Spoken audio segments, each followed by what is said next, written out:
In this movie, I'm going to give you a couple tips for speeding up your render times. The first one requires a little bit of detective work. Go up to the After Effects menu on a Mac or the Edit menu on a PC and go to your Preferences and open up Display.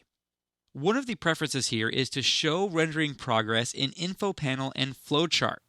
This means that if you have the Info Panel open or the Flowchart open while you are rendering, and assuming this is checked, then the Info Panel will display what is going on. It will display what it's rendering. So again, if you want to play detective, you can check out the Info Panel. It'll tell you what it's rendering. I've heard a lot of horror stories from After Effects users out there where they have these just ridiculously long render times, like days of render times, and they can't figure out what is causing the problem.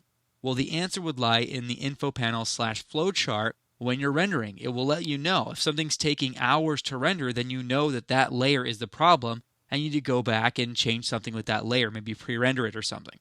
Go ahead and cancel out of this. Another thing you could do to speed up rendering time slightly is to close your composition panel. A lot of times when I render without even thinking about it, I'll have my render queue down here towards the bottom of the screen, and my computer and video card will still have to render this on screen.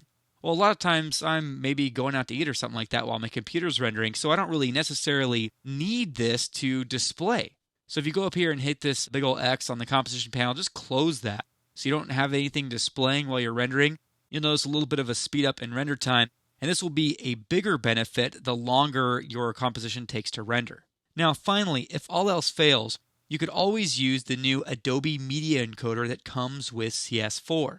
While this won't really speed up your render per se, it will allow the rendering to take place in another program. So you could import your AEP file, your After Effects project, into the Adobe Media Encoder, and you could have the Adobe Media Encoder work on it and render it while you're back in After Effects doing some other project.